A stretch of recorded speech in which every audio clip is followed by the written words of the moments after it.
Wallace Souza. To the people of Manaus, Brazil, he was a god. To his rivals, he was a nightmare. And to the television industry, he was the man who achieved the impossible. As the host of the hit show Canal Livre, Wallace didn't just report on the chaos of the city. He seemed to have a supernatural ability to predict it. In the world of television news, the exclusive is the Holy Grail. Reporters spend their entire lives chasing the one story that no one else has. But in the late 90s, in the heart of the Brazilian Amazon, one man never had to chase the news. The news seemed to find him. His name was Wallace Souza. To his fans, he was a fearless crusader against crime. To his enemies, he was a nightmare. But to the police, he eventually became something much more sinister. A director. It's alleged that Wallace didn't just report on the violence plaguing his city, he orchestrated it.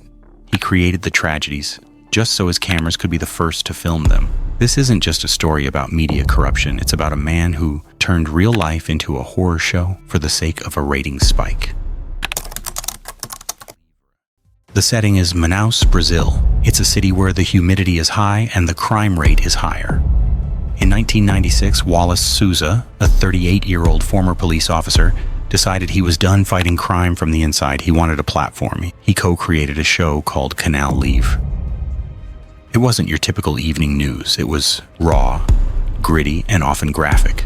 Wallace would air footage of drug busts and arrests that other stations wouldn't touch. He would stand in the studio, acting as the voice of the angry citizen, demanding that the government take out the trash on the streets. The show became an instant sensation. In a region where soccer is king, Canal Livre became the god. Local stations eventually started canceling soccer broadcasts because they couldn't compete with Wallace's ratings. But the show wasn't just about crime. It was a bizarre variety hour. 1 minute, you'd see a tragic crime scene. The next, a musical guest would perform, or Wallace would interact with puppets on set. It was weird. It was loud, and the people loved it. By 1998, Wallace's celebrity had reached a breaking point. He realized that if he could influence people through a screen, he could lead them from a government office. He ran for state deputy, the equivalent of a state senator. His campaign slogan was essentially his TV show. "I'm the only one brave enough to show you the truth." He won by a landslide. Now, Wallace was a media mogul and a high-ranking politician with legal immunity. As his power grew, so did the show's production value.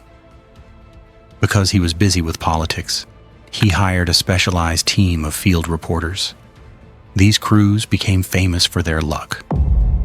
They would arrive at crime scenes so quickly that the police hadn't even set up the tape yet. Sometimes they were filming while the victims were still being identified. But Wallace was a perfectionist. He noticed that the more graphic the footage, the higher the ratings peaked. He didn't want to wait for the news to happen anymore. He wanted to guarantee it. This is where the story shifts from a success story to a criminal conspiracy. Investigators began to notice a pattern. Wallace's crew wasn't just lucky, they were prepared. The theory was simple. Wallace would use his connections with former police officers and enforcers to eliminate specific targets, usually rival drug traffickers.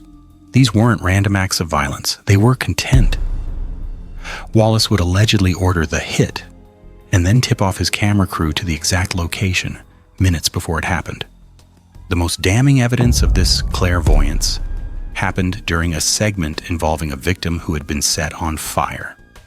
While the body was still actively burning, the reporter on the scene began detailing facts that only someone involved in the crime could know. He knew the victim's gender and the specific method of the act before a medical examiner had even stepped foot on the grass. The police started to ask, how is a TV crew outperforming the entire intelligence department of the police force? In 2009, the facade finally shattered. Police arrested a man named Moacir Jorge da Costa, known as Moa. He was a former military cop and Wallace's personal bodyguard. Moa was facing charges for 9 murders, and he knew his life was over unless he talked. He told the police that he didn't act alone. He claimed he was a contractor for Wallace Souza. He detailed how Wallace would order the elimination of targets, specifically to provide high-stakes footage for Canal Livre. According to Moa, Wallace was the director, and the streets of Manaus were his stage. The public was shocked. Wallace went on the offensive, using his show to claim Moa was a liar, and that the whole thing was a political conspiracy to silence a man of the people. He even claimed he didn't know who Moa was. But the police had more than just words. They produced a photo of Wallace and Moa relaxing together at a private pool, proving they were more than just acquaintances. When they raided Wallace's home, they found a list of names. It was a hit list. Many of the names on that list were people whose tragic ends had already been broadcast to thousands of viewers on Canal Livre. With his political immunity stripped away, the King of Manaus did something he never did on TV. He ran. He fled into the jungle, hiding in remote farmhouses as the National Guard closed in. 4 days later, he was caught. But Wallace Souza would never face a judge. In 2010, while awaiting trial, he died in the hospital from liver failure. He died maintaining his innocence, leaving behind a legacy that changed the way the world looks at reality television. He proved that when the thirst for ratings becomes an addiction, the line between reporting the news and creating the news doesn't just blur. It disappears entirely. If you found this deep dive into the dark side of media fascinating, make sure to hit that like button. It really helps the channel grow. And if you want more deep dives into the world's most bizarre, true crime stories, mysteries, and scandals that seem too wild to be true, hit the subscribe button and turn on notifications. You won't want to miss our next case. Thanks for watching, and I'll see you in the next one.